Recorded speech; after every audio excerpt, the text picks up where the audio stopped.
साथीहरू फेरि पनि स्वागत छ हजुरहरू सबैजनालाई अर्को भिडियोमा।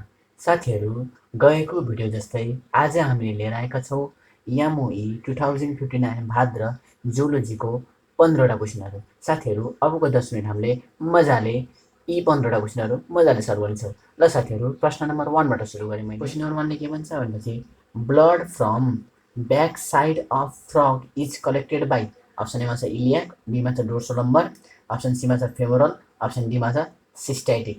हैन, तपाईले यसको एन्सर गेस गरिसक्नुभयो। तपाईले गेस गरेको एन्सर बिल्कुल ठिक छ। यसको सही उत्तर हुन्छ अप्सन बी डोर्सो लम्बर। साथीहरू अरू अप्सनको बारेमा चर्चा गरौँ। जुन फेमोरल छ, फेमोरलले के गर्छ भनेपछि कलेक्ट्स, हैन, कलेक्ट्स ब्लड फ्रम कहाँबाट कलेक्ट गर्ने अहिले outer portion of hind limb है, outer portion of hind limb, hind लिमको आउटर पोर्सनबाट ब्लड कलेक्ट कसले गर्छ फेमोरलले गर्छ। त्यस्तै गरी यो सिस्टाइटिक भन्ने छ नि, यसले ठ्याक्कै यसले के गर्छ भनेपछि यसले outer portion of hind limb हो, यसले फेरि inner portion of hind limb माने हैन, इनर पोर्सन अफ हाइन्ड लिमबाट ब्लड कलेक्ट कसले गर्छ सिस्टाइटिकले है। यसले इनर पोर्सन नझुकिने, सिस्टाइटिकले इनर पोर्सन हो, यसले चाहिँ के हो आउटर पोर्सन हो। डोर्सल लम्बरले फेरि ब्याक रिजन हैन, ब्याक साइड हुनेछ। अझ यसको एडभान्स चाहिँ एब्डोमिनल रिजन हो। के हो रे एब्डोमिनल रिजनबाट हो है। अझ यसको फर्दर जुन इलियाक छ नि, इलियाक भेन चाहिँ हाम्रो राणा टिग्रीमा फ्रगमा हुँदैन, तर इलियाक आर्टी चाहिँ हुन्छ है। अब इलियाक आर्टी भनेपछि बुझ्नुहोस्, अब यसले कलेक्ट गर्दैन, के गर्छ सप्लाई गर्छ। बुझिरहनुहोस्, यसले विभिन्न अङ्गहरूमा सप्लाई गर्छ, तर मेन गरी के हो युरिनरी ब्लाडर, युरिनरी ब्लाडर सम्झिनुहोस् है। साथीहरू क्वेसन नम्बर 1 मैले हल्का बताइदिएँ, जान्दै सेकेन्ड क्वेसन नम्बर 2 मा। क्वेसन नम्बर 2 मैले तपाईँलाई पढेर सुनाएँ। स्पिन्स्टर हैन, sphincter is not present between हैन। अप्सन एमा छ mouth and oesophagus, oesophagus and stomach, ileum and caecum, rectum and internal os छ भनेपछि यी दिएको अप्सनमध्ये कसमा स्पिन्स्टर हुँदैन। स्पिन्स्टर भन्ने चाहिँ के हो भनेपछि द कन्ट्र्याक्सन अफ के हो मसल्स हो, जसले चाहिँ ब्याक फ्लो हुनबाट के गर्छ रोक्छ है। जस्तै माउथ एन्ड ओसोफेगसमा कुनै पनि स्पिन्स्टर छ र छैन है। माउथ र ओसोफेगसमा हाम्रो कुनै पनि स्पिन्स्टर छैन। त्यो भएर सही उत्तर के हुन्छ ए हुन्छ। जस्तै अब जुन ओसियोफेगस स्टोमक छ नि, एमा हुन्छ हाम्रो कार्डियाक स्पिन्स्टर हुन्छ। के हुन्छ रे कार्डियाक स्पिन्स्टर हुन्छ है। अब यसको प्रोनाउन्सिएसन राम्रोसँग हैन, मैले स्पिन्स्टर भनिरहेको छु। अब यो किन हुन्छ भनेपछि जस्तै स्टोमकले के सेक्रेट गर्छ हाइड्रोक्लोरिक एसिड सेक्रेट गर्छ। अब जस्तै यो स्पिन्स्टर नहुने भयो भने त स्टोमकले सेक्रेट गरेको एचसिएल कहाँ आउँछ माथि ओसोफेगसमा आउँछ क्या न, कहिले दकारमा चुकिलो आउँछ क्या न, हो त्यो राम्ररी स्पिन्स्टर बन्द नभएर हो है। त्यही भएर यहाँ के हुन्छ स्पिन्स्टर हुन्छ। त्यस्तै गरी हाम्रो इलियम र क्याल्सियममा पनि स्पिन्स्टर हुन्छ, जसको नाम के छ इलियो, के अरे इलियो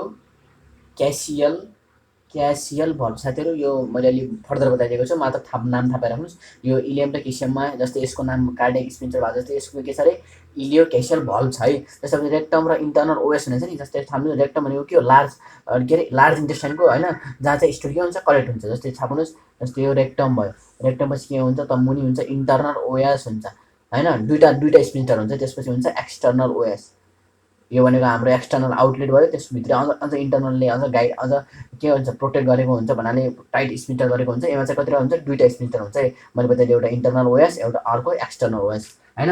यसको सही उत्तर के भयो अरे हाम्रो यसको सही उत्तर चाहिँ हाम्रो छँदैछ माउथ एन्ड ओसोफेगस। यसमा चाहिँ के हुँदैन स्पिन्स्टर हुँदैन। ठिक छ, क्वेसन नम्बर 2 मैले हल्का बताइदिएँ। अब जाम क्वेसन नम्बर 3 मा। क्वेसन नम्बर 3 मा तपाईँलाई पढेर सुनाएँ। क्वेसन नम्बर 3 ले के भन्छ भने चाहिँ which is not universal character of protoplasm. यी मध्ये कुन चाहिँ प्रोटोप्लाज्मको क्यारेक्टर होइन भन्नाले प्रोटोप्लाज्म यिनीमध्ये कुन पाइन्न रे। अप्सन एमा छ SNO3, lipid, protein, nucleic acid. पक्कै पनि नाइट्रिक एसिड हाम्रो कहाँ पाइन्न प्रोटोप्लाज्ममा पाइन्न। आँखा चिम्लेर यसको सही उत्तर के हुन्छ SNO3।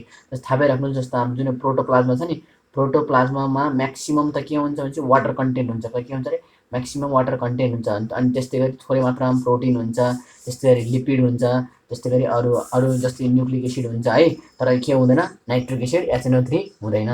ल जाम हैन, कमन सेन्स थाहा मिलाउन सकिन्छ। जाम क्वेसन नम्बर 4 मा। क्वेसन नम्बर 4 ले के भन्छ भनेपछि which of the following, WOF भनेको मैले हिजोको भिडियोमा भनेको छु के अरे हो which of the following is true about conjugation in paramecium. Option एमा छ म्याक्रोन्युक्लियस फर्म माइक्रोन्युक्लियस, यो कहिले पनि हुँदैन। Crossing of macronuclei take place, म्याक्रोन्युक्लियाको क्रसिङ कहिले हुँदैन हैन। Macronucleus breaks and gets transfer, macronucleus breaks and gets transfer हुँदैन। पक्कै पनि सही उत्तर के हुन्छ माइक्रोन्युक्लियस। याद गर्ने यो प्यारामिसियममा के छ भने दुईटा न्युक्लियस छ, एउटा छ म्याक्रोन्युक्लियस, अर्को छ माइक्रोन्युक्लियस। म्याक्रो के हुन्छ डिजेनेरेट हुन्छ, के हुन्छ अरे डिजेनेरेट हुन्छ। तर माइक्रो के हुन्छ पछि के गर्छ म्युसिस गरेर 4वटा भन्छ कि भन्दैन, हामीले याद छ कि छैन 4वटा भन्छ। 4वटा मध्येमा यो 3टा के हुन्छ डिजेनेरेट हुन्छ। अब यसले के दिन्छ, एउटा चाहिँ ठुलो चाहिँ फिमेल दिन्छ होइन, फिमेल एउटा चाहिँ ठुलो के दिन्छ अरे फिमेल प्रोन्युक्लियस दिन्छ, र अर्को चाहिँ के हुन्छ भने स्मल होइन स्मल माइग्रेटरी, मेल होइन मेल ग्यामेट के हुन्छ माइग्रेटरी हुन्छ नि, स्मल माइग्रेटरी प्रोन्युक्लियस दिन्छ है। दिने काम कसको हाम्रो माइक्रोन्युक्लियसको। माइक्रोन्युक्लियस के हुन्छ डिजेनेरेट हुन्छ। ल अब यसको अप्सन क्वेसन नम्बर 4 हल्का बताइदिए जाम क्वेसन नम्बर 5 मा। क्वेसन 5 ले के भन्छ भनेपछि प्रोटोप्लाजम इज, साथीहरु थाहा पाउनुपर्छ प्रोटोप्लाजम भनेको के हो कोलाइड हो। अनि अर्को पनि भन्ने गरिन्छ जुन यो प्रोटोप्लाजम छ नि, प्रोटोप्लाजमलाई के भन्ने चलन छ भनेपछि क्रिस्टल होइन क्रिस्टल कोलाइड भन्ने चलन छ है। के भन्ने रे प्रोटोप्लाजम थाहा पाइराख्नुहोस्, सोल होइन जेल हुँदैन, के हो कोलाइड हो है, थाहा पाइराख्ने क्वेसन होइन। सिम्पली तपाईँले मगअप गर्नुहोस् होइन। क्वेसन 5 पनि मैले बताइदिएँ जाम क्वेसन नम्बर 6 मा। क्वेसन नम्बर 6 के भन्छ भनेपछि which of the following present in embryonic stage also persist in some of the choroides होइन। जुन चाहिँ इम्ब्रोनिक स्टेजमा हाम्रो के हुन्छ, एउटा हाम्रो के हुन्छ अरे नोटोकर्ड हुन्छ, त्यस्तै गरी अरू के हुन्छ नर्भ कर्ड हुन्छ, त्यस्तै गरी हाम्रो फेरिन्जियल गिल स्लिट हुन्छ कि न। अब यी 3टा मध्ये होइन कुन चाहिँ पछिसम्म चाहिँ रहिरहन्छ अरे। नोटोकर्ड हाम्रो पछि केमा चेन्ज हुन्छ, पक्कै पनि यो केमा चेन्ज हुन्छ भर्टिब्रल कोलममा चेन्ज हुन्छ, एनल्टेड हुँदैन। फेरिन्जियल गिल स्लिट होइन यो जस्तै अल होइन, यो नहुने भएपछि अल हुँदै होइन होइन। जस्तै फेरिन्जियल गिल स्लिट छ नि, यो फेरिन्जियल गिल स्लिट केमा पर्सिस्ट हुन्छ भने जसले आफ्नो गिल्सद्वारा सास फेर्छन्। जस्तै हामी त अब के हो हामीसँग पनि फेरिन्जियल गिल स्लिट थियो, तर बच्चामा इम्ब्रोनिक कन्डिसनमा थियो। केमा थियो अरे इम्ब्रोनिक कन्डिसनमा। पछि हाम्रो के डेभलप भयो लङ्स डेभलप भयो होइन। तर माछाहरूमा के छ भनेपछि तिनीहरूको इम्ब्रोनिक स्टेजमा पनि फेरिन्जियल गिल स्लिट थियो, तर तिनीहरू अहिले पनि केले एक्सपायर गर्छन्, इन्सपिरेसन एक्सप्रेसन केले गर्छन् गिल्सले गर्छन्। त्यही भएर तिनीहरूसँग के छ फेरिन्जियल गिल स्लिट छ भनेपछि तिनीहरूसँग के भयो पर्सिस्ट भयो कि भएन। त्यही भएर यसको सही उत्तर के हुन्छ अप्सन सी फेरिन्जियल गिल स्लिट। साथीहरू मैले हल्का बुझाइदिएँ, कतिको बुझ्नुभयो होइन, फेरि नबुझेसम्म फेरि पनि हेर्नु होला। र जाम क्वेसन नम्बर 7 मा। क्वेसन 7 ले के भन्छ भनेपछि which of the following is not a function of liver, which of the following is not the function of liver होइन। लिभरको फङ्सन के होइन अरे। अप्सन एमा छ deamination of protein, detoxification of drug, production of RBC in anaemic condition, digestion by emulsification of fat. यो पनि function of liver हो, यो पनि हो होइन। आरबिसी कन्डिसनमा के अरे इम्युनिक कन्डिसनमा के गर्छ लिभरले आरबिसी प्रोडक्सन गर्छ। जुन इमल्सिफिकेसन अफ फ्याट मात्रै भनेपछि होइन, इमल्सिफिकेसन अफ फ्याट मात्रै भनेपछि मिल्थ्यो तर डाइजेसन भएछ भने चाहिँ डाइजेसन हुँदैन। साथीहरू नझुकिने, जहिले पनि नझुकिने भने चाहिँ जुन हाम्रो लिभर छ नि, लिभरले के सेक्रेट गर्छ, लिभरले पक्कै पनि के सेक्रेट गर्छ बाइल। यो बाइलले के गर्ने हो इमल्सिफिकेसन भनेको घोलाउने, इमल्सिफिकेसन मिनिङ के हो घोल्ने मात्रै काम हो, यसको डाइजेसन गर्ने कुनै पनि काम होइन। बाइलले चाहिँ के गर्छ भनेपछि जुन फ्याट हुन्छ नि त्यसलाई अलिकति के गर्छ घोलाउँछ। अब जुन यो घोलाएको फ्याट हुन्छ नि, त्यो घोलाएको फ्याटमा के आउँछ भनेपछि प्यानक्रियाटिक जुसहरू आउँछ, या प्यानक्रियाटिक लाइपेज आउँछ। के आउँछ अरे प्यानक्रियाटिक लाइपेज आउँछ। अब यही प्यानक्रियाटिक लाइपेजले जुन हाम्रो फ्याट हुन्छ नि, जुन के गर्छ लिभरबाट निस्केको बाइलले घोलाएको हुन्छ नि, अब त्यही यो प्यानक्रियाटिक लाइपेजले गर्दा केमा चेन्ज हुन्छ यो फ्याटी एसिड र ग्लिसरलमा बल्ल चेन्ज हुन्छ है। नझुकिने लिभरबाट आएको होइन, लिभरबाट आएको बाइलले के गर्छ इमल्सिफिकेसन मात्रै गर्छ। त्यो इमल्सिफिकेसन भएको फ्याटलाई फर्दर प्यानक्रियाटिक लाइपेज कहाँबाट आउँछ प्यानक्रियाजबाट आउँछ। त्यही प्यानक्रियाजबाट आएको प्यानक्रियाटिक लाइपेजले के गर्छ यो जुन इमल्सिफाइड फ्याट हुन्छ नि त्यसलाई केमा चेन्ज गर्छ यसको इन प्रोडक्ट फ्याटी एसिड र ग्लाइसरमा चेन्ज गर्छ। त्यही भएर यसको होइन सही उत्तर के हुन्छ यो हुन्छ है। अरू सबै त के हो फङ्सन अफ लिभर हो, हामीलाई थाहा छँदैछ। साथीहरू क्वेसन नम्बर 7 पनि यही छ। जाम क्वेसन नम्बर 8 मा। साथीहरू क्वेसन नम्बर 8 मा तपाईँ पढ्नुहोस् न। Tendon connects bone to bone, bone to muscle, muscle to muscle, bone of cranium. Tendon हामीलाई के थाहा छ भने बोन टु बोन कनेक्ट गर्ने कसले हो लिगामेन्ट, के अरे लिगामेन्ट। यसको न्युमेरिक छ बिएलबी। अब कसै बब्ली भनेर सम्झिन्छ, मैले चाहिँ बिएलबी भनेर सम्झिन्छु है। बोन टु बोन कसले कनेक्ट गर्छ अरे हाम्रो लिगामेन्टले। त्यस्तै अब टेन्डन भनेको के छ भनेपछि बोन टु मसल हो। अब यो कसले गर्छ कनेक्ट गर्छ टेन्डनले। साथीहरू फ्रिक्वेन्टली आएको क्वेसन हो नि दुईवटा, तर यसमा चाहिँ यसको सही उत्तर के हो यो हो बोन टु मसल कसले कनेक्ट गर्छ टेन्डनले, बोन टु बोन कसले कनेक्ट गर्छ लिगामेन्टले होइन। ठिक छ, अरू त अप्सन हुने नै भएन। जाम 8 नम्बर पनि सजिलो छ होइन, हामीले गरिरहेको क्वेसन। जाम क्वेसन नम्बर 9 मा। क्वेसन 9 ले के भन्छ भनेपछि which of the following is true about मेजोडम। Option एमा छ इट फर्म्स सिएनएस। कहिले पनि मेजोडमले सिएनएस बनाउन, यो भनेको हाम्रो इक्टोडमको काम हो।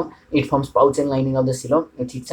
It has no contribution to alimentary क्यानलमा कन्ट्रिब्युसन हुन्छ, यो मिल्न। It does not form blood vessels होइन, यो पनि बिल्कुल गर्छ। It forms pouch lining in the coelom बनाउने काम कसको मेजोडम है। ठिक छ, त्यही भएर यो क्वेसन के भयो यसको सही उत्तर के भयो अप्सन बी। जाम क्वेसन नम्बर 10 मा। क्वेसन नम्बर 10 ले के भन्छ भनेपछि which is true about open circulatory system होइन। अप्सन एमा छ it has no arteries, heart receive blood through ostia, ठिक छ, यो पनि ठिक छ। Blood is drain into pericardial sinus, यो पनि ठिक छ भने चाहिँ होइन। यसो सही उत्तर के हुन्छ अल अफ द एबभ। जुन ओपन सर्कुलेटरी सिस्टम छ नि यो पनि थाहा पाइराख्नुहोस्। ओपन सर्कुलेटरी सिस्टम के पाइन्छ, मोस्ट अफ द आर्थ्रोपोडाको फ्यामिलीमा पाइन्छ। आर्थ्रोपोडाको जुन इक्जाम्पल छ नि इन्सेक्ट्स यिनमा पाइन्छ। त्यस्तै गरी हाम्रो मोलुस्काको पनि के पर्छ, ओपन सर्कुलेटरी सिस्टम पर्छ है। अब ओपन सर्कुलेटरी सिस्टम भनेको बुझ्नुहोस् सजिलैसँग तिनीहरू के हुन्छ भने टिस्यु, हामी जस्तो यस्तो टिस्यु छ नि, मेरो हातमा देखिन्छ टिस्यु हुन्छ नि, यस्तो हुँदैन है त्यो। अनि हामी चाहिँ के भयो, हामी चाहिँ पर्छ क्लोज सर्कुलेटरी सिस्टममा। किन, हाम्रो हातमा कस्तो टिस्यु छ अरे, मेरो जस्तै टिस्यु छ है। ठिक छ, क्वेसन नम्बर 11 मा जाम। क्वेसन 11 मा के भन्छ भने which is characteristics of animal cell only, होइन। एनिमल सेलको क्यारेक्टरिस्टिक कुन हो अरे, cell plate, cell furrow, spindle, mitochondria. यो त दुइटैमा हुन्छ, प्लान्टमा हुन्छ नि, एनिमल पनि हुन्छ, स्पिन्डल फाइबर पनि दुइटैमा हुन्छ। तर जुन सेल प्लेट छ नि यो प्लान्ट मात्रै हुन्छ, केमा अरे, प्लान्ट मात्रै हुन्छ। यो प्लान्ट मात्रै भए जस्तो अरे सेल फरो केमा हुन्छ अरे, एनिमलमा मात्रै हुन्छ। अब तपाईँले एनिमल मात्रै के हुन्छ, यसको काम के हो भनेपछि साइटोकाइनेसिस छ नि, साइटोकाइनेसिस डिभिजन अफ हाम्रो जुन साइटोकाइनेसिसमा जस्तै सेल डिभिजन हुन्छ किन हो, साइटोकाइनेसिसमा एनिमलको केसमा साइटोकाइनेसिसमा हेल्प गर्ने कुन हो, सेल फरो हो। त्यस्तै प्लान्टको केसमा साइटोकाइनेसिस होइन हेल्प गर्ने कुन हो, सेल प्लेट हो है। त्यो भएर के छ, एनिमल सुधा छ, त्यही भएर यस एन्सर के हुन्छ, सेल फरो। क्वेसन 2 मा जाम। Study of behaviour of animals is called etymology, ethology, entomology, sarcology, होइन। अप्सन तिनवटा उस्तै उस्तै छन् कि छैन, तर नझुकिने। इटाइमोलोजी भनेको हाम्रो स्टडी अफ ओड हो, के हो अरे, ओड। कुनै पनि ओड डेरिभेटिभको स्टडीलाई के भन्छन् भनेपछि इटाइमोलोजी भन्छन्। इथोलोजी भनेको के हो, स्टडी अफ एनिमल बिहेभियर, सही उत्तर के हो, इटाइलोजी। अरू अप्सनको बारेमा चर्चा गर्छु। इन्टोमोलोजी भनेको चाहिँ नि मैले आज होइन यो भिडियो लगातार अगाडिको भिडियोमा नि भनिहाल्छु, इन्टोमोलोजी भनेको के अरे, स्टडी अफ इन्सेक्ट्स हो, के अरे, इन्सेक्ट्स। त्यस्तै सार्कोलोजी भनेको के भयो, हाम्रो मसल्सको भयो, सार्कोमियर छ नि, फङ्सनल युनिट अफ मसल। त्यस्तै गरी सार्कोलोजी भनेको के अरे, स्टडी अफ मसल्स। तर यसको हाम्रो प्रश्न के सोधेको छ, study of behaviour of animal, सही उत्तर के हुन्छ, इथोलोजी है। ल क्वेसन 2 पनि मैले हल्का बताइदिएँ। जाम क्वेसन नम्बर 13 मा। क्वेसन 13 के भन्छ भनेपछि enzymes can be wholly described as, होइन। अप्सन एमा छ it stimulates reaction without itself being consumed, बीमा छ इट डाइजेस्ट फुड, सीमा छ इट प्रोड्युस ग्लुकोज, डीमा छ इट डाइजेस्ट सेल, होइन। इन्जाइमको फङ्सन के हो, यसको सही उत्तर के हुन्छ, it stimulates reaction without itself being consumed. अलिअलि इन्जाइम भनेको केसँग सिमिलर छ, हाम्रो केमिस्ट्रीको क्याटालिस्टसँग, होइन। Which neither increase or decrease, होइन, विच एक्टिभेट्स त छ नि भनेर।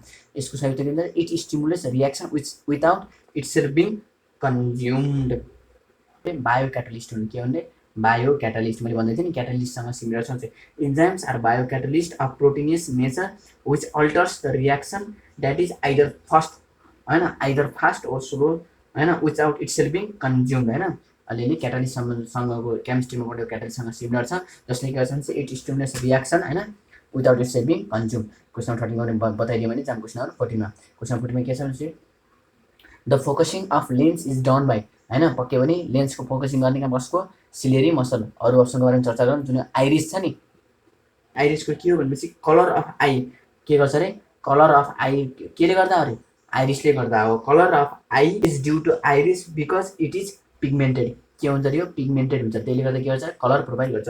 जुन प्युपिल छ नि, pupil constricts in bright light and dilates in dim light, होइन। प्युपिल के गर्छ, कन्स्ट्रिक्ट्स इन ब्राइट लाइट भनेको चम्किलो ठाउँमा के गर्छ, प्युपिल के गर्छ, सानो खुम्चिँदैन, तर डार्कमा के हुन्छ, आँखा ठुल्ठुलो हुन्छ किन, किनभने हाम्रो आँखा देख्दैन। त्यो काम कस्तो भयो, प्युपिलको। जुन स्क्लेरा छ नि, यो sclera provides protection and define shape to eye, यसले के गर्छ अरे, प्रोटेक्सन दिन्छ र आईलाई के गर्छ अरे, सेप दिन्छ है। क्वेसन 14 बताइदिएँ मैले। जाम क्वेसन नम्बर 15 मा आजको लास्ट क्वेसन छ। Which of the following does not involve in secretion, यीमध्ये कुन चाहिँ सेक्रेसनमा इन्भल्भ छैन अरे, prostate, seminal vesicles, epididymis, Cowper's gland. पक्कै पनि यसको सही उत्तर के हो, हजुरले गेस गरेको एन्सर बिल्कुल ठिक छ, यसको सही उत्तर हो इपिडिडाइमिस। अरू अप्सनको बारेमा चर्चा गरौँ। जुन यो इपिडिडाइमिस छ नि, यसको बारेमा म तपाईँलाई अरू हल्का फर्दर के भनिदिन्छु भनेपछि epididymis is the site of storage, के अरे, साइट अफ स्टोरेज हो, के अरे, site of storage and maturation of sperms but does not involve in secretion. यसले के गर्छ भनेपछि स्पर्मलाई के गर्छ, स्टोरेज मात्रै गर्छ, के गर्छ, स्टोरेज मात्रै गर्छ। तर हाम्रो क्वेसन त के गर्छ, सेक्रेट गर्ने सोच्छ, यसले सेक्रेट गर्ने हो र गर्ने होइन, यसले के गर्ने हो, स्टोरेज मात्रै गर्ने हो। जस्तै प्रोस्टेट ग्ल्यान्ड छ नि, प्रोस्टेट ग्ल्यान्डले के गर्छ भने it's secretion stimulates sperm in SB and contents protect, यसले पनि सेक्रेट गर्छ, होइन, स्टिमुलेट छैन, यसले पनि सेक्रेट गर्छ। त्यसरी हाम्रो सेमिनल भेसिकलले के गर्छ, हाम्रो यसले के गर्छ भनेपछि यसले पनि सेक्रेट गर्छ के, फ्रुक्टोज, जसले के गर्छ न्युट्रिसन प्रोभाइड गर्छ। त्यस्तै गरी हाम्रो काउपर्स ग्ल्यान्डले के गर्छ भनेपछि काउपर्स ग्ल्यान्डको अर्को थाहा पाइराख्नु इक्जाममा सोधिरहेको हुन्छ। यसको अर्को नाम के हो भनेपछि सिमिलर नाम के हुन्छ बल्बो युरेथ्रल ग्ल्यान्ड हो। यसको काम के हो भनेपछि इट्स सेक्रेसन लुब्रिकेट छैन the passage and neutralises the acidity of urethra भनेको एसिडिटी के गर्छ यसले न्युट्रलाइज गर्छ है काउपर्स ग्ल्यान्डले सेक्रेट गर्छ भनेपछि यसले पनि सेक्रेट गर्ने भयो यसले पनि सेक्रेट गर्ने भयो यसले पनि सेक्रेट गर्ने भयो तर यसले मात्र के गर्ने भयो हाम्रो स्टोरेज गर्ने भयो। त्यसको सही उत्तर के हुन्छ अप्सन सी इपिडिडाइमिस। साथीहरू आजलाई यति नै। साथीहरू हजुरलाई हाम्रो भिडियो कस्तो लाग्यो जस्तै हामीले एमओई 2059 भाद्रको जुलोजी क्वेसन मजाले सल्भ गर्यो र आगामी दिनहरूमा पनि यस्तै हातमा कपी पेन लिएर होइन जुलोजी क्वेसनहरू मजाले सल्भ गर्नेछौँ र आजलाई यति भन्दै बिदा हुन्छु। हस्त जय नेपाल।